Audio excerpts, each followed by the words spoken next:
बिस्मिल्लाहिर्रहमानिर्रहीम। आप सबको अस्सलाम वालेकुम। आज जिस फ्रेग्रेंस के बारे में हम बात करेंगे, इसके ब्रांड के बारे में पहले थोड़ी सी बात कर लेते हैं। ये इस ब्रांड की फर्स्ट फ्रेग्रेंस है जो मैं रिव्यू कर रहा हूँ। यूज़ मैं ऑलरेडी एक दो फ्रेग्रेंसेस इस ब्रांड की कर चुका हूँ, लेकिन रिव्यू मैं इस ब्रांड की पहली फ्रेग्रेंस कर रहा हूँ। ये ब्रांड है जी ज़र्जॉफ, और बेसिकली एक नीश हाउस है और इनकी फ्रेग्रेंसेस एक्सपेंसिव हैं। इनकी जो फ्रेग्रेंस मैंने इस्तेमाल की हैं वो कैसा मुराती एक इन्होंने सीरीज निकाली थी, उसमें लीरा मैंने ट्राई की थी। लीरा एक मैंने ट्राई की थी। मिफेस्टो मिफेस्टो तो बहुत अच्छी है, सिल्वर माउंटेन वाटर से इंस्पायर्ड है, but a more digestible version है। और एक इनकी फ्रेग्रेंस जो कि आप सबको बहुत ज़्यादा पता होगा उसके बारे में, वो है इनकी एर्बा प्यूरा, ज़र्जॉफ की एर्बा प्यूरा। तो वो एक फ्रूटी कंकॉक्शन है, ज़बरदस्त किस्म की एक फ्रेग्रेंस है एर्बा प्यूरा। और उनके क्लोन्स आप लोगों ने हेयर एंड देयर ज़रूर इस्तेमाल किए होंगे। तो मतलब इस चैनल पे रिव्यू ये मैं फर्स्ट टाइम कर रहा हूँ, और आज जिस फ्रेग्रेंस का आज हम रिव्यू करेंगे उसका नाम है जी नेक्सॉस। वकास अहमद के पास मुझे इसका टेस्टर मिल रहा था, अच्छी प्राइस के अंदर मिल रहा था, और था भी पार्शल। तो मुझे लगा यार कि मुझे इसको उठा लेना चाहिए। मैंने इसको फर्स्ट टाइम स्प्रे किया और मुझे वहां पे लगा कि आई शुड ट्राई दिस, ठीक है, और मैंने इसको उठा लिया। तो मैंने कहा अब जब मैंने उठा ही लिया तो मैं इसको काफ़ी 3-4 बार लगाने के बाद मैंने सोचा कि मैं अब इसका रिव्यू आप लोगों के लिए बना भी देता हूँ कि जिन लोगों ने ये ट्राई करना है या ख़रीदना है फ्यूचर में, तो उनके लिए। अच्छा, एक और ख़रीदने की भी रीज़न ये थी कि मैंने कुछ अर्सा पहले ही अपने चैनल पर एक रिव्यू डाला था पेरिस कॉर्नर के वोक्स का, VOUX वोक्स। तो वो एक्चुअली क्लोन कंसिडर किया जाता है इस फ्रेग्रेंस का। तो मुझे उसकी खुशबू भी अच्छी लगी थी, तो मैंने कहा यार ज़्यादा रिफाइंड होगी, अच्छी होगी, ज़बरदस्त होगी, तो आई शुड बाय दिस। तो उससे ये थोड़ी सी नहीं, ठीक ठाक डिफरेंट लगी मुझे, ठीक ठाक डिफरेंट। ठीक है, मैं पहले आप लोगों को इसकी बॉटल शॉटल दिखाता हूँ, फिर मजीद इसके बारे में हम बात करते हैं। ये रही इसकी बॉटल, ये आप देख सकते हैं इसके फ्रंट पे एक्स यानी ज़र्ज ऑफ, और ये 1861 नेक्सॉस। ये इनकी, और ये फ्रॉस्टेड सी बॉटल है, ज़बरदस्त। आप देख सकते हैं फ्रॉस्टेड बॉटल है और इसके अंदर येलो कलर का जूस है। अगर आप इसकी आवाज सुन सकें तो फ्रॉस्टेड सी है। और इसका जो कैप है वो आप देख सकते हैं, जबरदस्त किस्म का कैप है। और इसके कैप पे अगर आप देख सकें तो ये ब्रांड का नाम भी लिखा हुआ है, ज़र्ज ऑफ। ठीक है, ये इसका कैप है, बहुत ही टाइट बंद होता है। आप इसको अगर, और इसके कैप के अंदर भी अगर आप देखें तो ये एक्स अंदर लिखा हुआ है। ठीक है, और मजे की बात, स्प्रेयर के ऊपर भी एक्स लिखा हुआ है।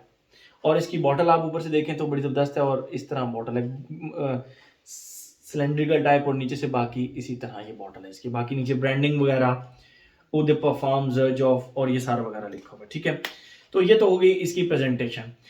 बात करते हैं, वकास अहमद से मैंने ये ली, और इसकी जो कमर्शियल की प्राइस है वो लगभग 50,000 के करीब करीब है।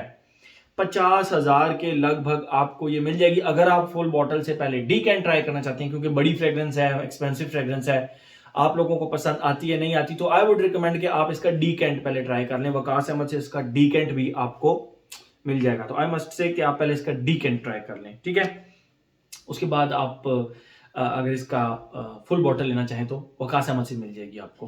पाकिस्तान में इजीली अवेलेबल है, मैं इसीलिए भी रिव्यू कर रहा हूँ। वरना कुछ बहुत सारी ऐसी फ्रेग्रेंसेज होती हैं जो मैं लेके इस्तेमाल कर रहा होता हूँ, लेकिन वो पाकिस्तान में इजीली अवेलेबल नहीं होती, तो मैं फिर उनका रिव्यू भी नहीं बनाता।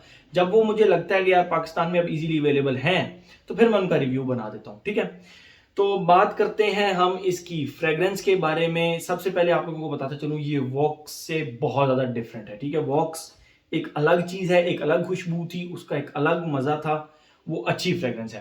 बट ये टोटली अलग चीज़ है। मैं सबसे पहले आप लोगों को इसकी खुशबू डिफाइन करता हूँ, फिर मजीद इसके बारे में हम बात करते हैं। इसकी खुशबू, मैं जब इसको लगाया मुझे इसकी खुशबू सिर्फ और सिर्फ एक चीज़ से रिजेम्बलेंस मिली स्टार्ट में, और एक दो वाकयात भी छोटे मोटे इस फ्रेग्रेंस के, वो मैं आपको आगे सुनाऊंगा। पहले मैं आप लोगों को इसकी खुशबू डिफाइन करता हूं। जैसे ही आप इस फ्रेग्रेंस को लगाते हैं ना, the first thing came in your mind is सौंफ वाला कहवा। यस, सौंफ वाला कहवा। सौंफ वाला जो कहवा होता है, मतलब हमारे घर में कभी किसी को पेट में दर्द हो जाए, इनडाइजेशन का प्रॉब्लम हो जाए, तो उसको सौंफ का कहवा बना कर देते हैं और उसकी जो खुशबू होती है वो सौंफ की खुशबू से बहुत डिफरेंट होती है। ठीक है, सौंफ के कहवे की, यानी आप पानी में सौंफ को जब गर्म करते हैं तो जो उसके अंदर से एक खुशबू निकल रही होती है वो मिंटी सी सौंफ की एक खुशबू निकल रही होती है। तो इसके स्टार्ट में सौंफ के कहवे की ये खुशबू है, लेकिन अकेली नहीं है, साथ हनी की खुशबू अटैच है। और जो हनी इसके अंदर डाला गया है, हनी का जो नोट डाला गया है वो मेडिसिनल हनी नहीं है, थैंक्स गॉड, वो मेडिसिनल नहीं है। वरना परफ्यूमरी के अंदर हनी का जो नोट इस्तेमाल होता है वो 95% ऑफ द टाइम वो मेडिसिनल टच देता है आपको। ठीक है, हनी की अपनी खुशबू जो होती है शहद की, आप उसको कभी अप क्लोज खुशबू करें तो वो मेडिसिनल सी खुशबू होती है, बट वो मेडिसिनल सा टच आप थोड़ा सा निकालें और हनी की जो एक खुशबू, बेसिकली तो ओवरऑल हनी होता ही मेडिसिनल सी खुशबू है, लेकिन कभी आप बाजार से ऐसा हनी भी लाए होंगे जिसकी खुशबू मेडिसिनल नहीं होती, बस स्वीट सी एक हनी की एक खुशबू होती है। तो वो जो हनी की खुशबू होती है वो हनी आप इस तरह करेंगे, वो आपने उस कैवे के अंदर वो हनी डाला है, सौंफ वाले कैवे के अंदर, and that's not an ordinary fragrance. वो किसी सूरत आपको ऑर्डिनरी नहीं लगती और बहुत ही जबरदस्त, लगाते ही आपको फील होगा यार आपने को बहुत ही कमाल की चीज लगाई है। ठीक है, और ये मेरी ऑब्जर्वेशन है, मुझे बिल्कुल ये सौंफ के कहवे की तरह इसकी खुशबू लगी, लेकिन वो मिंटी सी लगी, मिंटी सी, और साथ उसके हनी की खुशबू। ये तो हो गया इसका फर्स्ट फेज। सेकंड फेज में आप उसी कहवे के अंदर अगर आप सिनेमन डाल दें, थोड़ा सा सिनेमन की एक स्टिक डाल दें, तो वो थोड़ा सा जो कहवा होता है ना वो उसके अंदर से सौंफ की भी खुशबू आ रही है, मिंटी सी हनी की खुशबू भी आ रही है, और साथ एक सिनेमन। सिनेमन जब आप कहवे में डालते हैं तो उसका करेक्टरिस्टिक वार्म हो जाता है, निहायत ही वार्म और निहायत स्पाइसी, और थोड़ी सी, बिल्कुल थोड़ी सी कड़वी सी एक खुशबू होती है। और वो जो खुशबू है वो फिर इसके सेकंड फेज में आती है। इस फेज में पहुंच के आपको मजीद इसका, आप इसको एंजॉय करेंगे, जो इसका सेकंड फेज है आप इसको मजीद एंजॉय करेंगे।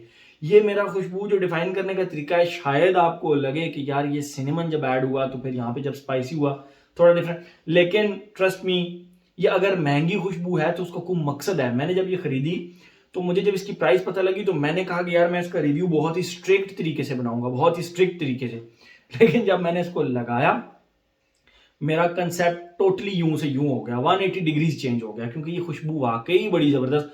और आम जो एक बाजार में कंसेप्ट चल रहा है ना, वनीला सिट्रसेस ये based, no, it's something different, it's something different.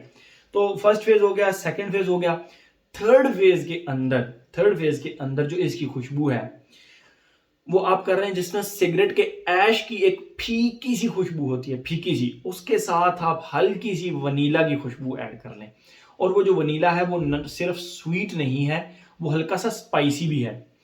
और वो जो इसके थर्ड फेज में पहुंची और वो जो एक मैजिकल सी एक स्वीट ऐशी सी खुशबू क्रिएट हुई, मतलब वहां पर पहुंचकर मुझे ये पहले दो फेजेस से ज्यादा मजा आया। और जब दोनों फेजेस टोटली खत्म हो गए और वहां पे सिर्फ और सिर्फ एक ऐश और सिगरेट के ऐश की और बेसिकली एक वनीला की स्वीट सी और हल्की सी स्पाइसी सी, बेसिकली वनीला, आप अपने किचन में जाएं उसके अंदर जो वनीला एसेंस पड़ा होगा उस तरह की खुशबू, तो वो उसके साथ ऐश की खुशबू आप ऐड कर लें, फीकी टोबैको ऐश, जो सिगरेट का ऐश होता है, तो वो जो खुशबू है वो इसके थर्ड फेज में आती है। Elegant, elegant and only elegant. मैं इसके थर्ड फेज को सिर्फ इतना कहूंगा, मुझे पहले दो फेजेस अच्छे लगे, लेकिन जो इसके थर्ड फेज ने मजा किया, और लिटरली मैं आपको बताता भी हूं कि मैंने टोटल इसके 3 स्प्रेज किए थे, और फर्स्ट टाइम जब मैंने लगाया तो मैंने 3 स्प्रेज किए थे। वन, इस कोट पे तो नहीं लगाया, मैं कोट के ऊपर जब भी मैं इस तरह, अच्छा आप लोगों को भी एक बात बताता चलूं, जब आप कोट पहने उसके ऊपर आप फ्रेग्रेंस अप्लाई मत करें। क्यों? नेक्स्ट टाइम आप उसके ऊपर फ्रेग्रेंस लगाएंगे तो फिर वो पहले वाले की भी खुशबू ऑलरेडी आ रही होगी। मैं कोट के ऊपर फ्रेग्रेंस नहीं लगाता। शर्ट पहनी हुई थी मैंने फर्स्ट टाइम, एक स्प्रे मैंने यहाँ किया शर्ट के ऊपर, एक स्प्रे मैंने यहाँ किया, और एक स्प्रे तीसरा इसको स्टडी करने के लिए यहाँ किया। तो जब इसका फर्स्ट फेज चल रहा था, सेकंड फेज चल रहा था, and I was like wow जबरदस्त। और जब थर्ड फेज आया, हर 2 या 3 मिनट बाद मैं जानबूझकर इसको ना इस तरह खुशबू कर रहा था, मुझे इसकी खुशबू इतनी मज़े की लगी, इतनी कमाल की इसकी खुशबू लगी, बहुत ही ज़बरदस्त खुशबू लगी मुझे। मैं बार-बार इसको ना क्लोज़ करके खुशबू कर रहा था। और थर्ड फेज़, चलें आगे चल के उसके बारे में बताता हूँ। ये तो हो गई इसकी टोटल खुशबू। 2015 के अंदर आई थिंक मैंने आपको बताया पहले, लेकिन 2015 की लॉन्च है ये, ओके। ये तो हो गई इसकी खुशबू। अब हम आते हैं अपने पैटर्न की तरफ, एज, जेंडर, लॉन्जेविटी प्रोजेक्शन की तरफ। एज की अगर हम बात करें, थोड़ा सा मैं एज रिस्ट्रिक्शन लगाना चाहूंगा 25 साल एंड अबव की, दैट्स इट। इससे ऊपर ज्यादा मैं नहीं जाऊंगा। मेरे ख्याल में तो हर कोई लगा सकता है, बट वो नोजेस जो थोड़ा सा नीच की तरफ चल पड़े हैं, काफी अरसे से चल रहे हैं, very very safe for them, बहुत ज्यादा सेफ है उनके लिए। वो इसको बासानी इस्तेमाल कर सकते हैं विदाउट एनी हेजिटेशन, ठीक है। एज हो गया। जेंडर की बात करें, it's a male dominant fragrance, male dominant fragrance. और यहां पे मैं एक बात जो पहले थोड़ी स्किप कर रहा था, वो यहां पे ये आप पर लगी हो तो इसका थर्ड फेज फीमेल्स को ना आप पे बहुत ज्यादा अच्छा लगता है, बहुत ही ज्यादा अच्छा लगता है। ये मेरी ऑब्जर्वेशन नहीं है, मुझे कॉम्प्लीमेंट भी इसके थर्ड फेज के ऊपर ही मिला, ठीक है। ये मैं आपको बता रहा हूं कि मुझे इसके थर्ड फेज के ऊपर कॉम्प्लीमेंट मिला। अच्छा, एज हो गया, जेंडर हो गया। लॉन्जिविटी प्रोजेक्शन की बात करें, यहां पे दो चीजें शेयर करूंगा। मैंने फर्स्ट टाइम लगाया, मुझ पे इसने लॉन्जिविटी तो 10 आवर दी, प्रोजेक्ट बिल्कुल नहीं किया, बिल्कुल नहीं किया। मतलब यहां तक प्रोजेक्ट किया, दैट्स इट। 1 फुट इसने प्रोजेक्ट किया। बट नेक्स्ट डे मैं दोबारा इसको ऑफिस लेकर गया एंड आई वाज सरप्राइज्ड, यार इतनी महंगी फ्रेग्रेंस मैंने ले ली, मुझ पे प्रोजेक्ट ही नहीं कर रही, चक्कर क्या है। नेक्स्ट डे मेरे ऑफिस का एक कुलीग, उसको मैंने ये फ्रेग्रेंस लगाई। वो मुझसे थोड़ा दूर से गुजरता था, सेंट ट्रेल बनता था, बाकायदा सेंट ट्रेल। वो गुजर जाता था, हम मुझे खुशबू आती थी, वो गुजर जाता था, मुझे खुशबू आती थी। और करीब से नहीं गुजरता था, वो लगभग 2, 2.5, 3 मीटर दूर करीब से गुजरता था। एंड आई वाज लाइक, यार ये फ्रेग्रेंस इसने कौन सी लगाई हुई है। मैंने फिर बुलाया, पूछा, मैंने कहा यार ये कौन सी फ्रेग्रेंस है भाई, बहुत ज्यादा प्रोजेक्ट कर रही है। और उसने कहा कि दिल भाई ये आपने ही तो मुझे सुबह लगाई है, वो वाली बॉटल, वो आप वो दिखाएं, हाँ ये वाली bottle. And I was like, यार इतनी ज्यादा प्रोजेक्शन इसकी।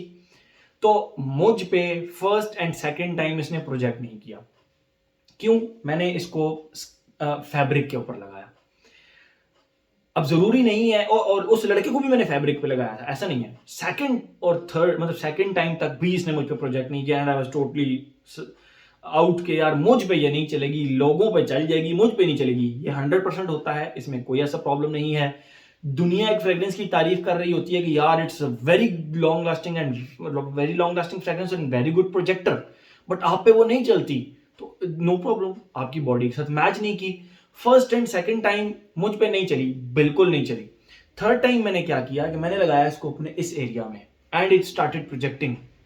तो मुझे समझ आई कि यार मेरे ऊपर ये फैब्रिक पे नहीं चलेगी, मेरे पे स्किन पे चलेगी। And I was okay with that. 1, 2 and तीसरा स्प्रे मैंने यहाँ पे हेयर्स में किया, दैट्स इट। एंड उस दिन इसने प्रोजेक्ट भी किया, मुझे तीसरे फेज में 4 घंटे बाद कॉम्प्लीमेंट भी मिला इस पे, ठीक है। तो लॉन्जिविटी और प्रोजेक्शन की बात इसकी मैं करना चाह रहा था कि फर्स्ट टाइम और सेकंड टाइम इसने मुझे बड़ा मायूस किया। थर्ड टाइम चौथे घंटे में मुझे कॉम्प्लीमेंट मिला एंड आई वाज ठीक है भाई, चलेगी, रखूंगा, जरूर चलेगी, दौड़ेगी। तो पैसे जाया नहीं हुए। तो ये इसकी लॉन्जिविटी प्रोजेक्शन का है। लॉन्जिविटी तो मुझ पे फर्स्ट टाइम से ही कर रही थी, लॉन्जिविटी इसकी अच्छी चल रही थी, लगभग 8+ आवर्स चल रही थी, लेकिन प्रोजेक्ट नहीं कर रही थी। सेकंड टाइम भी नहीं किया, थर्ड टाइम से इसने मुझ पे प्रोजेक्ट करना स्टार्ट किया और अच्छा खासा आर्म लेंथ से ज्यादा प्रोजेक्ट किया। और उस लड़के पे तो सेंट्रेल बना रही थी बाकायदा, ठीक है। वेदर और ओकेजन की लास्ट बात रह गई। वेदर की अगर हम बात करें, प्राइस भी मैंने बता दी। वेदर की अगर हम बात करें, all season, for me it's an all season fragrance. But जो इसका सेकंड फेज है, जरा वार्म स्पाइसी सा है, तो आई वुड रिकमेंड के गर्मियों में चले रात को लगा लें, फॉल एंड विंटर में तो कभी भी किसी भी वक्त लगा लें।